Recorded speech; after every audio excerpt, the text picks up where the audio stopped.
네, 감사합니다. 계속해서 웨스트민스터 신앙고백서 공부하도록 하겠습니다. 우리가 성경을 공부할 때 내 생각과 내 판, 내 기준에 따라서 성경을 바라보지 않고 하나님께서 원하시는 방식을 바로 이해하기 위해서 교리 공부를 하는 것입니다. 우리가 열왕기 상도 그렇고 하도 그렇다시피 북이스라엘의 10왕들은 자기 마음대로 하나님을 섬겼어요. 금송아지 만들어 놓고 하나님이다 이렇게 절하라 이렇게 자기 방식으로 하나님을 섬겼는데 오늘날에 있어서도 하나님께서 주신 말씀을 제대로 이해하지 못하고 내가 원하는 방식으로 하나님을 규정해 놓고 하나님을 생각하며 내가 원하는 방식으로 하나님을 섬길 수 있기 때문에 그런 것들을 주의하기 위해서 교리 공부를 배우는 것입니다. 그래서 교리 공부를 잘 배워서 나는 교리 많이 안다 이것이 아니라 성경 말씀을 바로 이해할 수 있는 수단이 생겼다 생각하여서 성경을 바로 이해해야 될 것이고 성경 말씀을 바로 이해해서 그가 말씀하시는 대로 살아가는 그런 방편으로 써야 될 것입니다.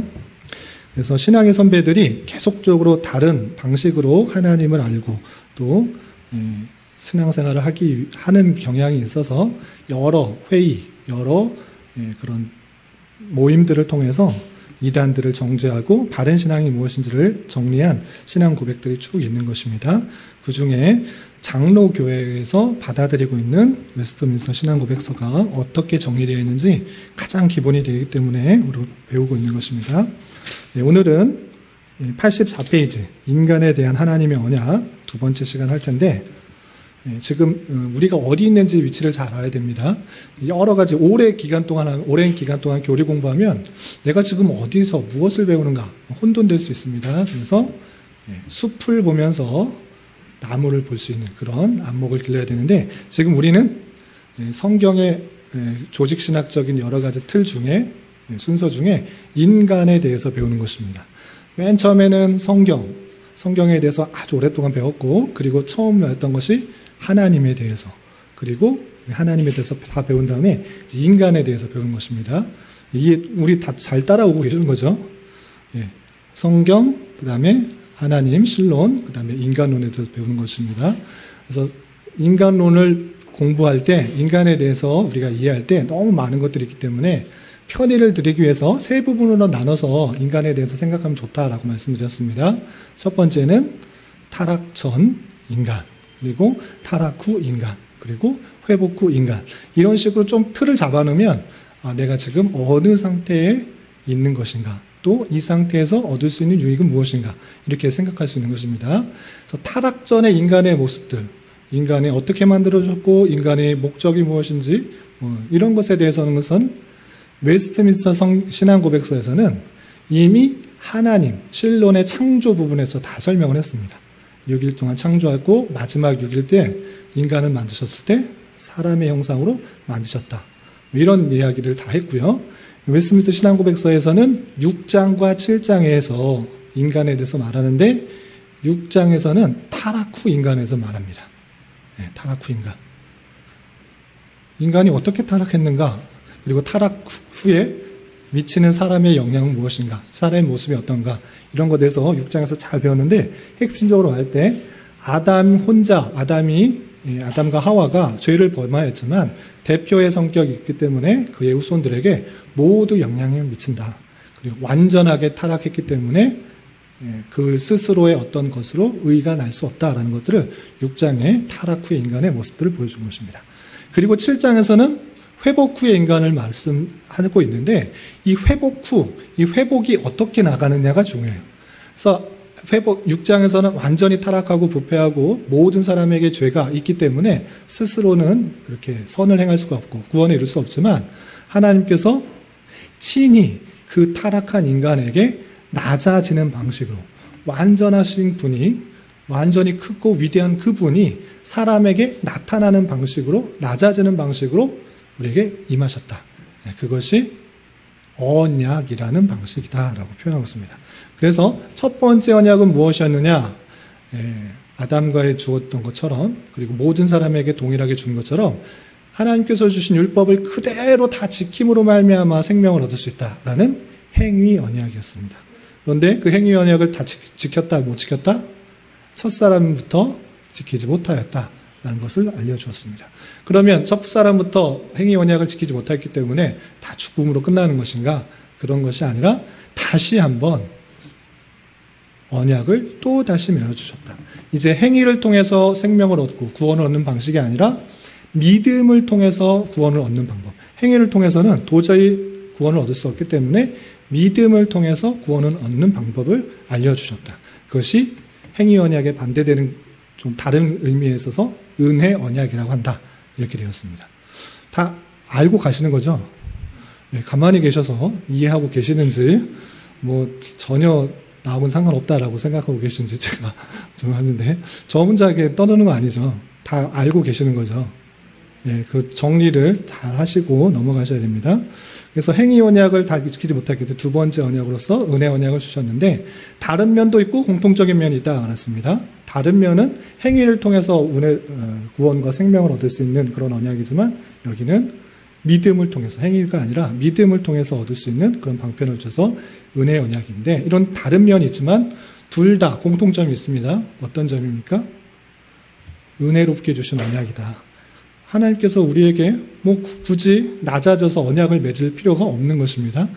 뭐가 부족한 분이 아니시기 때문에 우리의 어떤 도움을 필요하신 분이 아닙니다. 그럼에도 불구하고 스스로 낮추셔서 사람에게 피조물에게 약속을 해준 것, 그 자체가 은혜라는 것이죠. 둘 다 큰 은혜 범위 안에 있다라는 것을 우리는 지난 시간까지 살펴보았습니다. 그렇다면 그 은혜로운 언약들이 어떤 방식으로 구약과 신약, 시대상에서 어떤 방식으로 나타냈는가를 표현해 주는 것이 오늘 7장의 내용입니다. 조금 졸리시더라도 날이 좀 더워서 집중이 잘 안 될 수 있는데 집중해서 잘 들으시고 우리 이것이 우리에게 미치는 영향이 무엇인지를 잘 깨달을 수 있기 바랍니다. 84페이지 4절 한번 읽어보겠습니다. 함께 읽겠습니다. 시작. 이 은혜 언약은 종종 성경에 유언이라는 이름으로 제시되어 있는데 유언자이신 예수 그리스도의 죽음과 유언으로 증여된 영원한 상속 또는 그 상속에 속한 모든 것을 포함한 내용이다. 조금 어려운 표현이긴 한데 일단 조금씩 설명하겠습니다. 앞서서 1절부터 3절까지 언약에 대해서 설명했습니다. 언약은 하나님께서 피조물에게 특별히 사람에게 낮아지는 방식으로 은혜를 주신 것이다. 그 은혜 언약인데 그것은 성경에 어떤 식으로 표현했느냐? 은혜 언약이라고 여러분 성경 읽으시면서 본 적 있으십니까?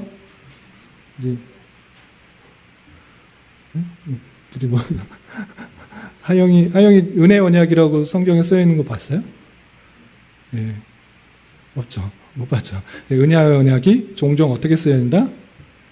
유언이라는 이름으로 제시된다. 성경에는 유언이라는 표현으로 등장한다. 이렇게 표현하고 있습니다. 유언이라는 이름으로 제시되어 있는데 유언자이신 예수 그리스도의 죽으심과 유언으로 증여된 영원한 상속, 그 상속에 또한 속한 모든 것을 포괄하는 내용이다. 좀 어렵게 되어 있는데 유언이 이루어지기 위해서는 예수 그리스도가 죽으셔야 되는 것이고 예수 그리스도께서 죽으심으로 말미암아 그에게 약속된 모든 것, 영원한 상속, 또 영원한 상속에 포함된 모든 것들이 그 예수 그리스도의 죽음으로 말미암아 드러나게 된다라는 뜻입니다. 그래서 이 언약은 유언이라는 약속이라는 유언이라는 말 뜻 다 아시죠? 유언이 뭐예요? 죽기 전에 남기는 말. 죽기 전에 남기는 말이라고 하면 그 효력이 있으려면 어떻게 해야지 효력이 있는 거죠? 그 사람이 죽어야지 효력이 있는 것입니다. 그 사람이 그럼 여기서 누구일까요? 예수 그리스도. 예수 그리스도께서 죽으심으로 말미암아 그의 모든 약속들이 효력들이 적용이 된다. 이렇게 표현하고 있는 것입니다. 그래서 성경에 종종 유언 또는 약속이라고 표현되고 있는데 그 예수 그리스도의 죽으심으로 말미암아 약속된 모든 것들이 이루어진다라고 하는 것입니다. 좀 어렵게 번역이 됐는데 그런 뜻이다 이렇게 생각하시면 되고 그런 성경 구절이 어디 있느냐 할 때 히브리서에 아주 이런 표현들이 잘 드러났습니다. 예수 그리스도의 십자가 사건과 그의 효력에 대해서 자세히 설명되고 있는데 우선 9장 15절부터 17절까지 말씀 함께 읽어보겠습니다. 시작. 이로 말미암아 그는 새 언약의 중보자이시니 이는 첫 언약 때에 범한 죄에서 속량하려고 죽으사 부르심을 입은 자로 하여금 영원한 기업의 약속을 얻게 하려 하심이라. 유언은 유언한 자가 죽어야 되나니 유언은 그 사람이 죽은 후에야 유효한즉 유언한 자가 살아있는 동안에는 효력이 없느니라. 예, 그 유언을 주신 것입니다. 유언을 주셨는데 그 유언이 이루어지기 위해서는 유언한 자가 죽어야 된다. 죽은 후에야 유효한즉 유효하게 된다라는 것을 통해서 그 유언한 자가 누구신가라고 했을 때는 새 언약의 중보자, 다른 말로 예수 그리스도시다. 예수 그리스도께서 죽으심으로 말미암아 그 모든 중요된 것, 약속된 것이 이루어지게 된다라고 표현하고 있습니다. 그 언약의 중보자가 누구인지 히브리서 7장 22절에 이렇게 밝히고 있습니다. 히브리서 7장 22절 함께 봉독합니다. 시작. 이와 같이 예수는 더 좋은 언약의 보증이 되셨느니라. 예, 더 좋은 언약의 보증이 되었다. 언약의 보증자, 중보자 누구인가 했을 때 예수 그리스도시다라고 밝히고 있습니다. 그래서 이 유언의 핵심적인 장은 예수 그리스도라는 것들을 표현하고 있습니다. 그리고 이것이 시대적으로 어떤 모습으로 보여졌는가 5절에 이렇게 설명하고 있습니다. 첫 번째 5절 구약에 대한 설명 한번 같이 읽어보겠습니다. 시작. 이 은혜의 언약은 율법 시대와 복음 시대에 다르게 진행되었다. 율법 아래서는 약속, 예언, 제물, 할례, 유월절, 양, 기타 모든 모형들과 규례들에 의해서 유대인들에게 시행되었는데 이것들은 장차 오실 그리스도의 예표로서 성령의 역사에 의하여 그 시대의 선민을 약속된 메시아에 대한 신앙으로 지도하고 세우기에 충분하였고 또 유효하였다. 그때에는 약속된 메시아로 말미암아 그들이 충분한 사죄와 영원한 구원을 받았는데 이것이 구약이다. 예, 은혜의 언약, 이 은혜의 언약이 믿음으로 말미암아 구원받는다라는 그 은혜의 언약. 그 믿는 대상은 아까 말한 것처럼 은혜의 중보자, 은혜의 언약에 보증되신 예수 그리스도인데 이 예수 그리스도를 믿는 방식에 있어서 똑같이 드러난 것이 아니라 율법 시대와 복음 시대에 다르게 나타났다라는 것입니다. 그 율법 시대, 율법 아래서는 어떻게 나타나느냐? 약속, 예언, 제물, 할례, 유월절, 양, 기타 모든 모형들과 규례들에 의해서 시행되었다는 것입니다.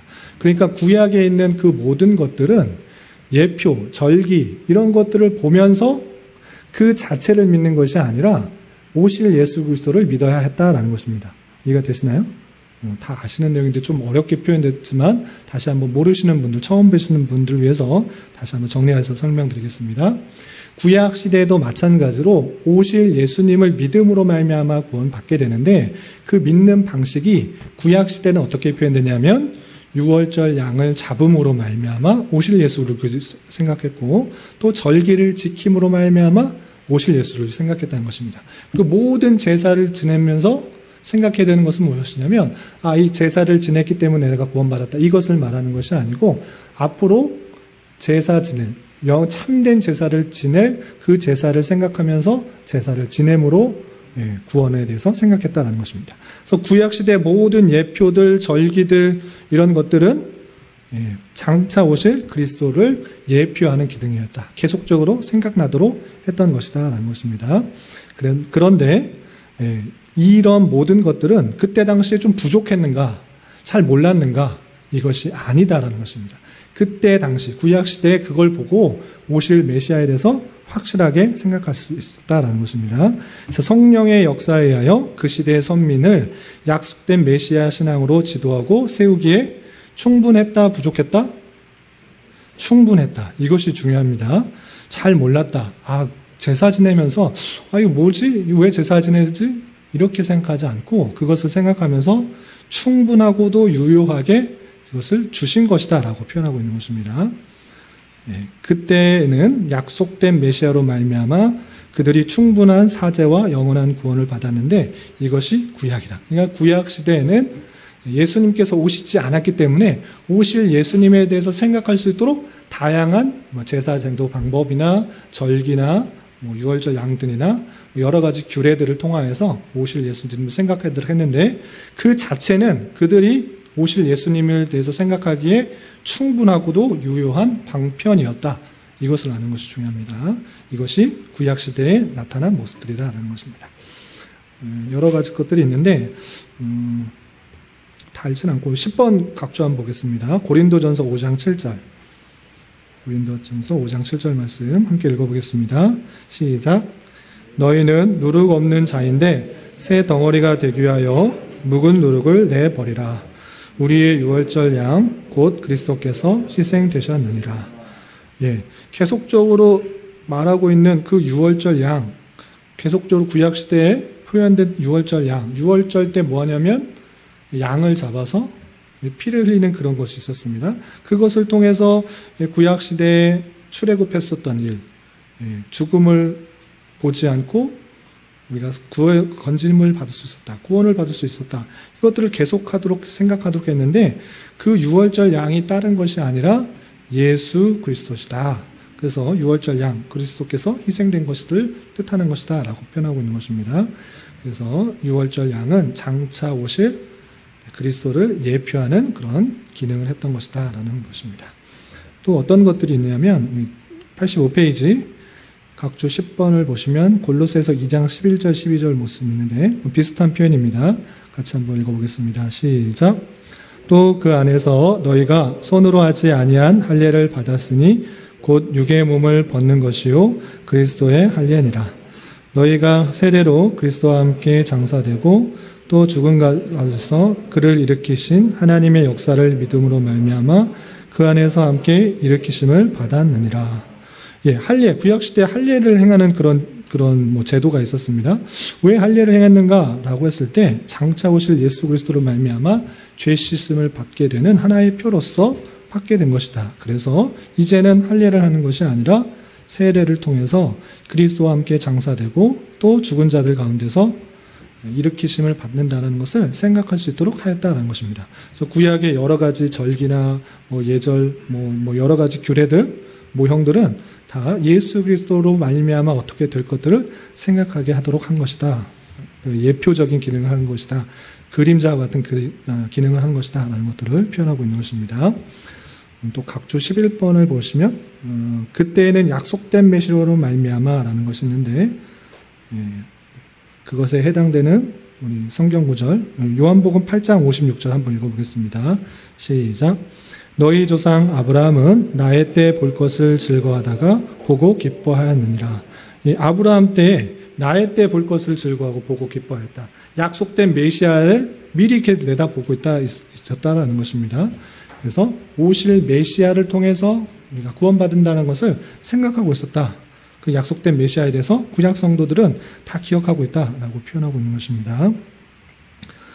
그리고 좀 건너뛰어서 맨 마지막 12절 각주 갈라디아서 3장 14절 말씀 한번 읽어보겠습니다. 시작.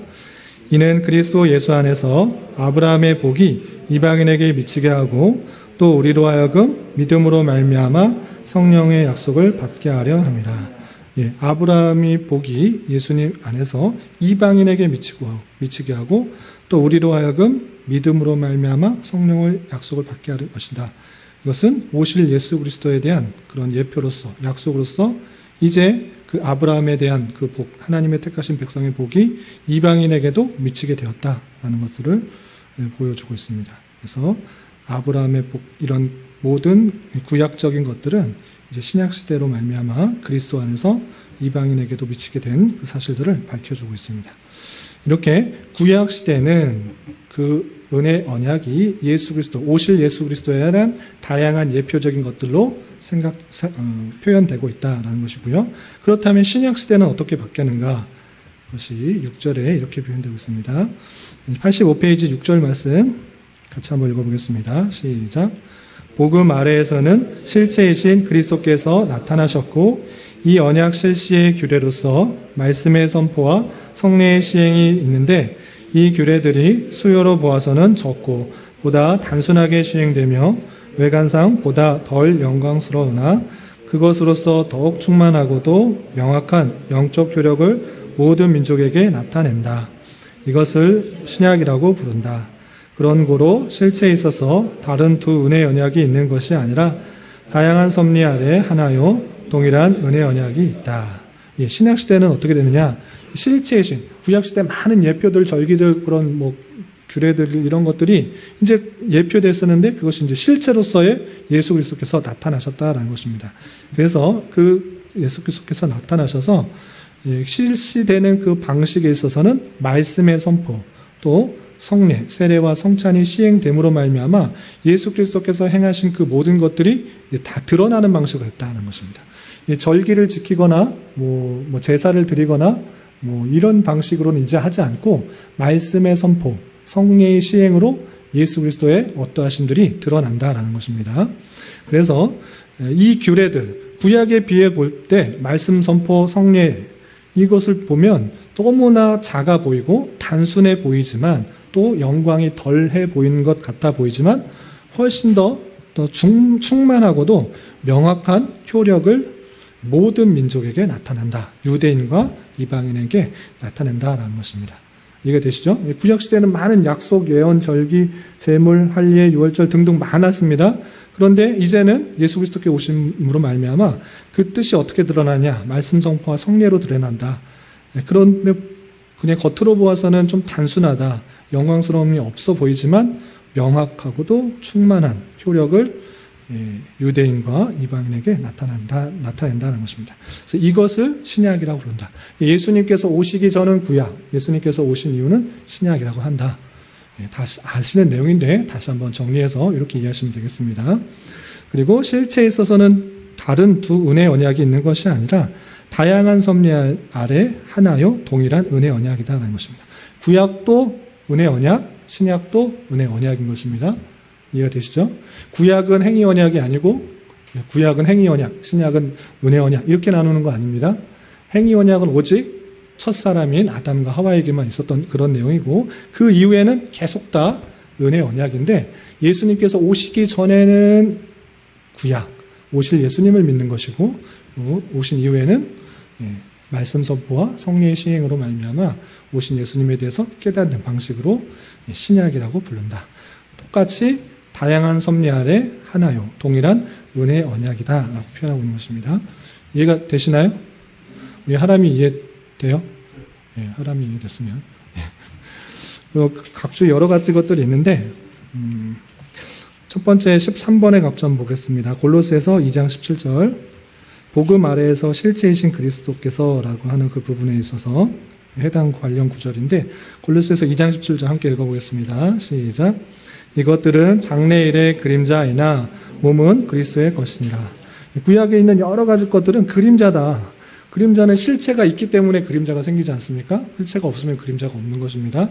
마찬가지로 이 구약의 여러 가지 내용들은 그림자이다. 그런데 실체, 그 몸은 그리스도다. 그리스도의 것이다. 라고 밝혀주고 있는 것입니다. 그리고 14번 각주를 보면 말씀 선포와 성례의 시행.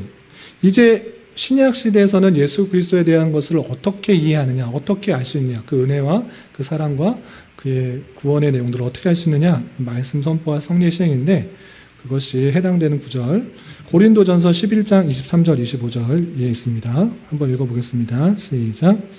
내가 너희에게 전한 것은 주께 받은 것이니 곧 주 예수께서 잡히시던 밤에 떡을 가지사 축사하시고 떼어 이르시되 이것은 너희를 위하는 내 몸이니 이것을 행하여 나를 기념하라 하시고 식후에 또한 그와 같이 잔을 가시고 이르시되 이 잔은 내 피로 세운 새 언약이니 이것을 행하여 마실 때마다 나를 기념하라 하셨으니 예수님께서 오셔서 꼭 시행하도록 내가 다시 오실 때까지 꼭 시행하라라고 했던 그것 중에 하나가 무엇이냐면 성례의 시행입니다. 성례가 무엇입니까? 지금 한 것처럼 잔을 주시면서 이것은 너희를 위한 내 피다. 또 떡을 떼면서 이것은 너를 위해서 내게 찢긴 살이다 라고 하는 것입니다.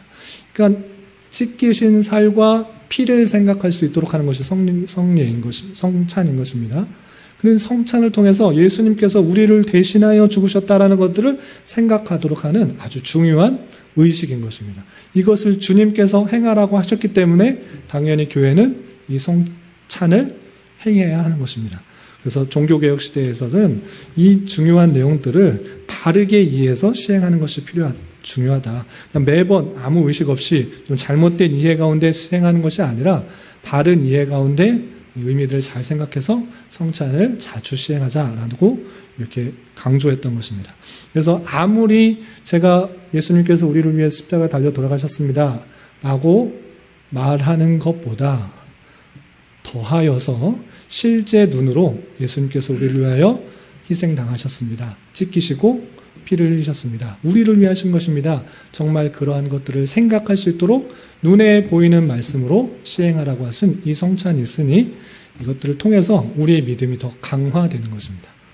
그래서 우리 교회가 성찬을 자주 시행하려고 노력하고 있습니다. 매월 첫째 주에 시행하려고 했으나 코로나가 갑자기 생기는 바람에 계속 시행하지 못하다가 다음 주가 부활주일이어서 계속 우리가 못하는 것 안타까워해야 됩니다. 성찬을 못하는 것에서 안타까워해야 되는 것이고 운영위원회에서 논의하기를 실제적으로 우리가 지금 다양한 방식으로 교제를 시행하고 있는데 심지어 식사의 교제도 뭐 칸막이는 하고 있지만 하고 있는데 성찬은 뭐 왜 못하느냐. 그리고 다른 교회도 다양한 방식으로 감염에 유의를 하여서 시행하니까 우리도 조심하여서 시행했으면 좋겠다라고 이야기가 되었습니다. 그래서 다음 주에 성찬을 시행하려고 합니다. 그래서 아무 생각 없이 그냥 성찬하는 것 별 의미 없습니다. 주님께서 십자가에 달려 돌아가시는 것들을 기억하도록 생각하시도록 그것을 통해서 내가 구원받는다. 내 힘과 노력, 의지, 선행 어떤 것도 아니고 예수님께서 십자가에 달려 돌아가셨다는 것들을 생각하고 그 은혜에서 구원받는다는 것을 생각하도록 성찬을 주신 것입니다. 그래서 다음 주에 그 의미를 잘 생각하기 위해서 성찬 의식을 하니까 기도로 잘 준비해 주시고 함께 은혜를 받고 하실 수 있도록 이렇게 성례가 시행되었으면 좋겠습니다. 성례 시행이 이런 의미가 있다는 것이었고요. 또 좀 건너뛰어서 16번 각주에 보면 이런 내용들이 신약시대, 구약시대는 특별히 이스라엘 민족적인 것에 많이 국한되었습니다. 이방인들에게 잘 전해지지 않았습니다. 곳곳에서 이방인들이 구원받는 복음이 전파되는 내용들이 드러나지만 하나님의 은혜를 받는 모습들이 드러나지만 구체적으로 확연하게 드러나지 않았습니다. 신약시대에 비로소 성령께서 제자들에게 임하시고 또 능력을 받아 이방인들에게 확연하게 전파되는 일이 있었던 것입니다. 그런 내용들이 어디 있는가? 에베소서에 있습니다. 우리 에베소서 2장 7절 말씀 한번 같이 읽어보겠습니다. 시작.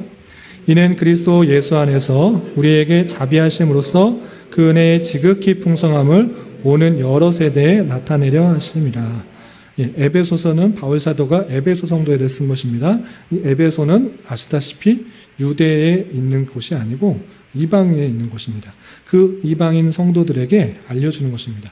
이제 하나님의 그 은혜가 그 풍성해서 이제 시작 시대에는 너희들과 같이 이방인에게도 여러 세대들에게도 다양하게 나타나는 것이다 라는 것들을 알려주고 있는 것입니다. 신약시대에 특별히 이렇게 이방인들 전 세계에 퍼져 있는 그런 족속들에게 모든 민족들에게 또 여러 세대들에게 하나님의 그 놀라우신 은혜가 드러나고 있다. 퍼지게 되었다라는 것이고요.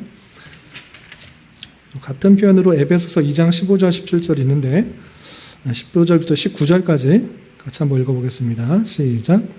법조문으로 된 계명의 율법을 폐하셨으니 이는 이 둘로 자기 안에서 한 세 사람을 지어 화평하게 하시고 또 십자가로 이 둘을 한 몸으로 하나님과 화목하게 하려 하심이라.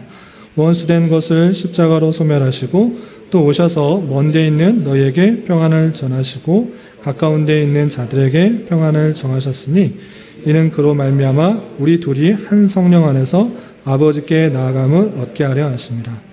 그러므로 이제부터 너희는 외인도 아니요 나그네도 아니요 오직 성도들과 동일한 심이요 하나님의 권속이라. 지금 에베소 교인에게 계속적으로 말하고 있는 것입니다. 이방인들, 너희는 이제 혈육적으로는 이방인이지만 이제 이방인처럼 생각하지 마라. 이제 예수 그리스도의 그 십자가의 그 내용으로 말미암아 하나 되셨다. 성령 안에서 아버지께 함께 나아가서 한 권속이 되었다. 너희는 이제 외인도 아니고 나그네도 아니고 오직 성도들과 동일한 시민이요 하나님의 권속이 되었다라는 것을 알려주면서 에베소 교인뿐만 아니라 혈육적인 이 유대인이 아닐지라도 이방인 모두에게 이 그리스도의 복음들이 퍼지게 되었고, 그리고 그를 믿음으로 말미암아 주님의 권속, 하나님의 권속, 그리고 성도들과 동일한 똑같은 시민이 되었다라는 것들을 보여주고 있는 것입니다. 신약 시대에는 이 복음의 내용이 이방인에게 전파되고 있다는 것들을 보여주고 있고요. 그리고 각주 17번에 보시면 이것을 신약이라 부른다라는 것이 있는데, 신약이라는 표현을 어떻게 쓸 수 있는가? 누가복음 22장 20절 말씀 함께 읽어보겠습니다. 시작. 저녁 먹은 후에 잔도 그와 같이 하여 이르시되 이 잔은 내 피로 세우는 새 언약이니 곧 너희를 위하여 붓는 것이라. 예수님께서 오셔서 십자가에 달려 돌아가실 것들을 생각하면서 이 피 흘린 것, 그 피 흘린 것으로 인하여서 새로운 언약을 세운다. 그래서 이 새로운 언약을 한자로 바꿔서 신약이라고 이렇게 표현하는 것입니다. 그래서 예수님께서 오셔서 십자가에 달려 돌아가심으로 말미암아 온전한 성취를 이룬 것, 이 내용들을 새로운 언약이라고 신약이라 표현할 수 있는 것입니다. 그리고 각주 18번에 구약과 신약이 다른 언약이 아니라 똑같이 다양한 섭리 안에 있는 동일한 은혜 언약이다라는 표현이 있는데, 그것이 각주 18번에 보시면 사도행전 15장 11절 말씀 함께 읽어보겠습니다. 시작. 그러나 우리는 그들이 우리와 동일하게 주 예수 은혜로 구원받는 줄을 믿노라 아니라. 동일하게 구약 시대에는 행위를 통해서 구원받는다 이거 아닙니다. 계속 말씀드렸다시피 오실 예수 그리스도에서 믿는 것입니다. 오실 메시아에서 구원받는다라는 것을 표현하고 있고, 신약 시대에는 당연히 오신 예수님에 대해서 믿음으로 구원받는다. 동일하게 은혜 언약, 믿음으로 말미암아 구원받는다라는 것을 계속적으로 가르치고 있다는 것입니다. 또 로마서 3장 21절부터 23절 마지막으로 함께 읽어보겠습니다. 시작. 이제는 율법에 하나님의 한 의가 나타났으니 율법과 선지자들에게 증거를 받은 것이라. 곧 예수 그리스도를 믿음으로 말미암아 모든 자에게 미치는 하나님의 의니 차별이 없느니라. 모든 사람이 죄를 범하였음에 하나님의 영광에 이르지 못하더니. 22절에 잘 표현되었다시피 곧 예수 그리스도로 믿음으로 말미암아 모든 믿는 자에게 미치는 하나님의 의가 나타나서 구원을 받는 것이다. 이것은 차별이 없다는 것입니다. 누구든지 구원 얻는 방편은 예수 그리스도를 믿음으로 구원을 받는다라는 것을 보여주고 있는 하나의 이야기 말씀인 것입니다. 그래서 여기까지가 은혜 언약에 대한, 인간에 대한 하나님의 언약으로서 은혜 언약을 설명하고 있는데, 그래서 6장과 7장의 인간론에 대해서 다시 한번 정리하면 6장에서는 타락이 미치는 영향에 대해서 아주 자세하게 나왔습니다. 아담과 하와가 지은 죄로 말미암아 인간에게 모든 부패와 또 타락과 죄가 임하게 된 그 내용들을 살펴봤고, 그 죄와 타락이 있음에도 불구하고 하나님께서 낮추시는 가운데 약속을 맺어주셔서 우리가 구원 얻게 되는 방편을 얻어줬다. 근데 그 낮아지는 방편을 우리가 언약이라는 방편으로 써 있었고, 그 언약은 행위를 통해서, 맨 처음에는 행위를 통해서 구원을 받게 하고 생명을 얻게 하는 방편이었지만 그것을 지키지 못한 모습 가운데 은혜로운 언약, 은혜 언약이 주어졌다. 그 은혜 언약의 시행 방법은 구약시대, 예수님께서 오시기 전에는 여러 가지 율법과 또 제도와 또 뭐 양들과 모형과 규례들, 다양한 방편으로 오실 예수 그리스도를 생각할 수 있도록, 그리고 그것을 통해서 구원을 얻을 수 있도록 하셨고, 이제 하나님의 때, 하나님의 경륜의 때 예수 그리스도께서 오셨을 때는 그런 것을 행하는 것이 아니라 예수님이 누구신지를 깨닫는 설교와 또 성례의 시행을 통해서 그 모든 효력들을 생각할 수 있도록 했다. 그래서 그 구약과 신약을 그런 식으로 나눌 수가 있고, 모두 다 하나님의 놀라운 은혜 언약 가운데 시행되는 방편이다. 이렇게 정리하시면 되겠습니다. 우리 이해를 위한 질문 87페이지 있는 거 한번 풀어보겠습니다. 첫 번째, 이 은혜 언약은 성경에 종종 어떤 이름으로 제시되었습니까? 유언이라고 제시됐고요. 또 2번, 이 유언은 어떠한 내용들이 포함되어 있습니까? 보시면 4절에 예수 그리스도의 죽으심과 유언으로 증여된 영원한 상속, 그 상속에 속한 모든 것을 포괄한 내용이다. 좀 어려운 표현인데 예수님께서 죽으심으로 말미암아 풍성한 약속들을 허락하셨다. 약속들을 상속해 주셨다. 그 모든 것들이 그 유언 안에 있다. 이렇게 이해하시면 되겠습니다. 3번, 은혜 언약이 율법 시대에서는 어떠한 방법으로 시행되었습니까? 약속, 예언, 제물, 할례, 유월절 양, 기타 모든 모형들과 규례들, 이런 것들로 시행됐어요. 예수님께서 아직 오시지 않았으니까, 아직 때가 되지 않았기 때문에 다양한 방편으로 오실 예수님을 생각하도록 했다라는 것입니다. 그리고 은혜 언약이 복음 시대에서는 어떤 방법으로 나타났고 실시되었습니까? 실체이신 그리스도께서 나타나셨고, 규례로서 말씀의 선포와 성례의 시행이 드러나게 되었다.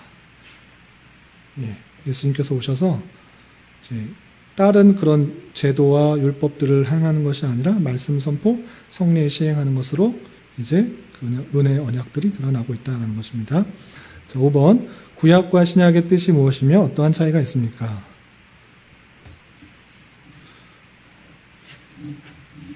구약은 오실 예수님에 대해서 믿는 것이고 신약은 오신 예수님에 대해서 믿는 것입니다. 그래서 옛 약속 그리고 새로운 약속 이렇게 이해하시면 되겠습니다.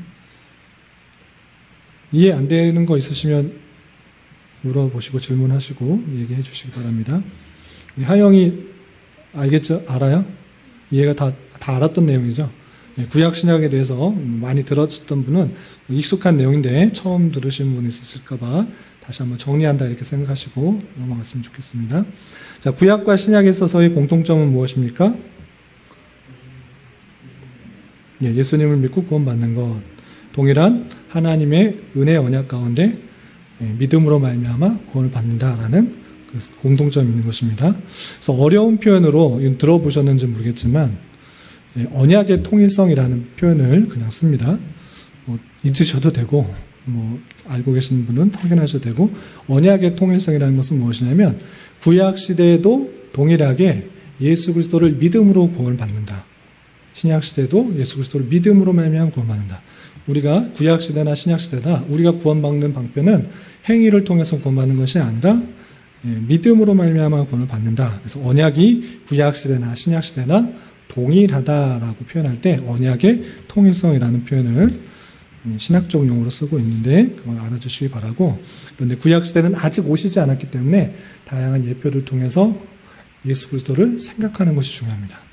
그래서 적용점이 중요한데 이것은 그냥 이거 언약의 통일성 그 단어를 외우는 게 중요한 것이 아니고 실제 성경을 읽을 때 주의해야 되는 것을 알아야 됩니다. 뭘 주의해야 되느냐? 구약에 있는 다양한 절기들이 나오고 예표들이 나옵니다. 그러면 그것을 오늘날 똑같이 그대로 지켜야 되는 것입니까? 안 지켜야 되는 것입니까? 지키는 것이 아닌 것이 중요합니다. 구약시대 오실 예수님을 생각할 수 있도록 유월절을 지키고 제사를 드리고 희생제사를 드리고 번제를 드리고 소제를 드리고 다양하게 제사를 드리는데 성경에 그렇게 제사를 드리라고 써 있으니까 구약 성경을 읽으면서 오늘도 그렇게 제사를 지내야 되나 보다. 절기를 지켜야 되나 보다. 이것을 꼭 율법을 행하라고 했으니까 그대로 행해야 되나 보다 라고 적용하면 된다 안 된다? 안 된다. 이것이 중요한 것입니다. 구약시대는 오실 예수님들을 예표하는 다양한 절기, 규례들 이런 것들을 통해서 예수 그리스도를 생각하도록 한 것이니까 그것이 예수님을 뜻하고 있다라는 것을 이해하는 것이 중요합니다. 그래서 구약 성경을 읽으면서 그대로 적용할 때 조심스러운 면이 있다는 것을 늘 염두에 두고 이해하시면 됩니다. 특별히 아까 말씀드렸던 약속, 예언, 제물, 할례, 유월절 양, 기타 모형들, 규례들 이런 것들이 예수 그리스도, 오실 예수 그리스도를 생각하게 했구나를 알고 구약 성경을 이해하시면 되겠습니다. 구약 성경에서도 마찬가지로 오실 예수님에 대해서 그 믿음으로 구원받는다. 이것들을 잊지 말아야 됩니다. 그래서 시대착오를 하지 않도록 조심해야 된다. 구약 성경 읽을 때 이 주의점을 가지고 읽으시면 되겠습니다. 마찬가지로 구약 시대에 많은 율법들이 있으니까 율법들을 행해서 구원받는다 이거 아닙니다. 말씀드린 율법을 행해서 구원받는 것이 불가능하다라는 것들을 계속적으로 알려주는 것이고, 믿는 사람들로서 어떠한 삶을 살아야 되는지 표준으로서 그 율법의 기능들이 있다라고 생각하시면 됩니다. 율법의 기능에 대해서는 나중에 또 더 구체적으로 살펴보도록 하겠습니다. 마지막으로 적용과 나눔을 위한 질문, 비슷한 질문들이어서 간단하게 해보겠습니다. 구약시대의 사람들이 구원 얻는 방법과 신약시대의 사람들이 구원 얻는 방법은 어떠한 차이가 있습니까? 계속 반복해서 말한 것처럼 차이가 있는 것이 아니라 오실 예수님을 믿는 것, 또 신약시대는 오신 예수님을 믿는 것. 그래서 예수님이 오셨느냐 안 오셨느냐 이런 차이가 있다. 그리고 그 본질에 있어서는 같은 것이다 라고 표현하고 있고요. 2번, 은혜의 언약의 구약의 계시의 내용과 신약의 계시의 내용에 어떤 차이가 있습니까? 앞에서 다 표현한 것처럼 구약의 계시의 내용들은 아직 실제가 오시지 않아요. 하나님의 때가 되지 않았기 때문에 그런 계시의 내용이 그림자적인 성격, 예표적인 성격을 가지고 있습니다. 계속 예수님을 가리키는, 표시하는 방편으로 쓰고 있다는 것입니다. 그래서 말씀드린 것처럼 재물, 예언, 약속, 유월절, 어린 양 등등 모형 예표 이런 것들로 예수님에서 생각할 수 있도록, 상상할 수 있도록, 기대할 수 있도록 하신 내용들로 되어 있고, 신약의 계시의 내용에 있어서는 실체이신 몸으로서, 실제로서 오셨던 그것의 실제 모습이 확실하게 드러났다라는 것입니다. 또 3번 마지막 보시면 실시 방법이 아무리 변할지라도 은혜 언약이 왜 항상 동일하다고 할 수 있습니까? 왜 동일하죠? 다양하게 실시될지라도, 구약에는 예표적인 성격들을 계속 실시할지라도 그 몸, 실체, 그것은 예수 그리스도의 대속, 예수 그리스도의 희생, 예수 그리스도의 십자가의 사건을 통하여서 속죄함을 받는다. 이것을 동일하게 계속적으로 하는 것이다 라는 것입니다.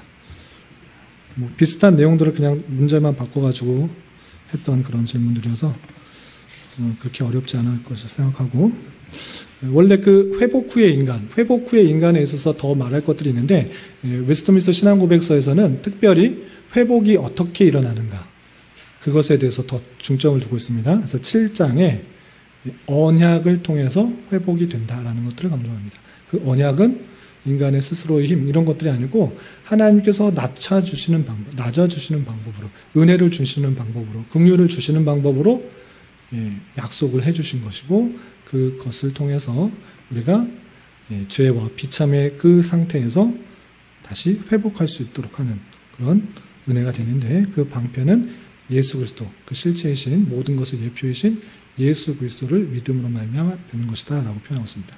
그래서 이 7장까지는 그 예수 그리스도에서 자세하게 설명하지 않습니다. 그냥 인간에 대해서, 그리고 인간에게 허락하신 그 은혜 언약의 성격에 대해서 설명하고 있고, 그러면 그 믿어야 되는 그 실체가 무엇이냐, 그것이 7장에 나오는 것입니다.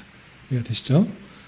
그 본질, 실체, 몸통, 그 몸체가 되시는, 가장 중요한 그 희생이 되시는 예수 그리스도에 대해서는 다음 장, 8장이군요. 8장에 대해서 표현하고 있습니다. 그래서 다음 주와 그 다음 주에 이어서 중보자 되시는 그리스도에 대해서 3주에 걸쳐서 설명하도록 하겠습니다. 여기까지 은혜 언약에 대해서, 인간에 대한 하나님의 언약에 대해서 살펴봤는데, 혹시 궁금한 것이나 좀 보충 설명이 필요하신 것들이 있으시면 질문해 주시기 바랍니다. 다 아시는 것이었나요? 네, 다 아는 것인데 신약 구약 모르는 사람 어딨냐? 여기 계시는 분들은 신앙생활 다들 오래 하신 분들이셔서 아시는 것이었는데 다시 한번 정리했다 이렇게 생각하시면 되겠습니다. 그리고 용어들 좀 익숙할 수 있도록 들어보셨다 이렇게 생각하시면 되겠습니다. 이걸 광고 드린 것처럼 한 주간은 개혁교회 안에서는 절기를 그렇게 중요시하게 성경하지 않습니다. 모든 주일에 부활주일이니 성탄주일이니 모든 절기에 그 은혜를 감사하는 마음으로 주일을 드리는 것을 원칙으로 삼고 있습니다. 그럼에도 불구하고 고난주간 또 부활주일 이렇게 드린 것은 그렇게 생각할 때 어느 때 좀 특별하게 강조를 해야 될 때가 있기 때문에 전체적인 절기에 맞춰서 절기를 지킨다라는 그런 의미보다는 절기에 맞춰서 그 의미를 더욱더 생각해보자라는 그런 의미입니다. 그래서 한 주간은 예수님께서 고난당하셨던 그 의미들을 좀 더 깊이 생각해보면서 우리를 위해서 대신 고난당하시고 또 십자가에 달려 돌아가신 놀라우신 은혜에 대해서 한번 생각해 보시고 또 다음 주일에는 부활주일. 부활주일을 기념한 것이 주일입니다. 아시다시피 몇 번 설명드렸는데 부활주일을 기념해서 계속적으로 지켜온 것이 성도들이 지켜온 것이 안식일이 아니라 주일인 것입니다. 안식 후 첫날, 토요일 지난 주일 그것을 계속적으로 기념하는 것이 이제 주일이기 때문에 주일날 부활의 의미들을 계속 생각하면서 우리도 이제 천국에서 부활체의 모습으로 영원히 살 것이다라는 것들을 감사함으로 찬송하고 기뻐하는 것인데 특별히 절기에 맞추어서 그것을 더 깊이 생각해보자, 감사한 마음을 표현하자라는 의미로 드릴 테니까 부활주일 때 그 기쁨과 감사를 더 잘 가지고 있었으면 좋겠고 또 형편에 따라 부활주일의 헌금을 형편에 따라 그냥 자원하는 마음으로 해주시면 되겠습니다. 그리고 말씀드린 것처럼 성찬 의식을 해야 할 테니까 성찬의 의미 아무 생각 없이 그냥 마시고 먹고 그렇게 하면 별 의미가 없는 것입니다. 주님께서 우리를 위해서 실제로 돌아가셨다, 달려 돌아가셨다는 것들을 기억하도록, 생각하도록, 잊지 않도록 믿음을 강화하게 하기 위한 것이기 때문에 그 의미를 잘 생각하면서 성찬을 함께 받을 수 있었으면 좋겠고 또 그로 말미암아 우리가 하나가 되었다라는 것, 그것까지 나아가야 됩니다. 슬픈 예식이 아니라 기쁨과 우리가 구원을 받고 주님의 한 권속이 되었다. 다 이방인이고 서로 다른 모습이지만 주님의 한 권속이 되었고 하나가 되었다라는 것들을 잘 생각할 수 있는 의식이 될 수 있도록 기도로 준비해 주시기 바라고 그리고 돌아오는 토요일날 교회당 청소하는 일이 있는데 혹시 시간이 되시는 분은 시간을 내셔서 함께 청소하는 일을 도와주시면 좋겠습니다. 작년에도 해보신 분은 아시겠지만 왁스 청소를 1년에 한 번씩은 해야 될 것 같아서 왁스를 바르는 일. 그리고 밑에 공간하고 옥상 공간도 있습니다. 그래서 조금 많은 분들이 와주시면 더 감사하겠다 생각이 듭니다. 시간 되시는 분들 와주시고 같이 청소하는 데 힘써주시기 바라고 그리고 광고가 많은데 부활주일 이후에부터 시작해서 성도 간의 나눔과 교제를 위해서 신방을 시작하겠습니다. 식사 교제하면서 주일 때 제한된 시간에서 나눌 수 없는 것들이 많아서 신방을 통해서 성도 간에 또 깊은 대화를 나누고 또 알아갈 수 있는 시간을 가지려고 하니까 시간 되시는 분 또 원하시는 분은 신청해 주시길 바랍니다. 그리고 주보에는 너무 많아서 싫지 않은 광고 중에 하나가 마지막 주에 루프탑 피크닉이라고 옥상에서 좀 즐거운 시간을 보내려고 합니다. 마지막 주에. 근데 오늘 같아서는 잠깐 옥상에 올라가 봤는데 덥더라고요. 산에 올라가셨는데 더우셨나요? 이게 2주 지나면 어떨지 모르겠는데 하여튼 이렇게 그늘막도 좀 더 치고 그러든지 해서 옥상에서 좀 교제할 수 있는 즐거운 시간을 가지려고 계획 중이니까 비가 오면 좀 제한이 되겠지만 날씨가 너무 더우면 또 좀 여러 가지 어려울 수도 있는데 교제할 수 있는 시간을 가지려고 한다 생각을 하시고 또 기대하는 마음으로 준비해 주시면 좋을 것 같습니다. 또 하실 말씀 빠진 거 있나요? 여기까지 하겠고 아직도 코로나의 여파로 인해서 모임들이나 이런 것들이 아직 완전하게 진행되지 못하고 예배에 모임 빠지시는 분들이 계시는 것들 다 아실 것입니다. 잘 이겨나고 또 회복될 수 있도록 또 우리 교회뿐만 아니라 많은 교회들이 또 작은 교회들이 2년이라는 그 시간 동안을 견디지 못하고 문 닫는 교회, 이사 가는 교회들이 많이 보이는 것 같습니다. 제가 이제 내일 모레면 노회를 하는데 제가 노회 중에 시찰 서기를 맡아서 교회 현황 파악을 하는데 많은 수들이 이제 주는 그 모습들을 보면서 안타깝게 이렇게 생각되더라고요. 그래서 코로나로 인해서 이 어려움들을 교회들이 잘 극복하고 이겨나갈 수 있도록 또 우리 교회도 어렵지만 더욱더 하나님께서 주시는 힘으로 잘 견디고 교회다운 모습으로 하나님께서 원하시는 교회로 잘 성장할 수 있도록 다 같이 힘을 모았으면 좋겠습니다. 이렇게 기도해 주시길 바랍니다. 네, 제가 기도하고 마치겠습니다. 하나님 아버지 감사합니다. 오늘 웨스트민스터 신앙고백서 또 인간에게 허락하신 하나님의 언약에 대해서 살펴볼 때 우리에게 주신 크신 은혜가 있다는 것을 잘 잊지 않고 생각하며 살아갈 수 있도록 인도하여 주시옵소서. 낮고 낮은 자이며 또 죄인 중에 죄인이고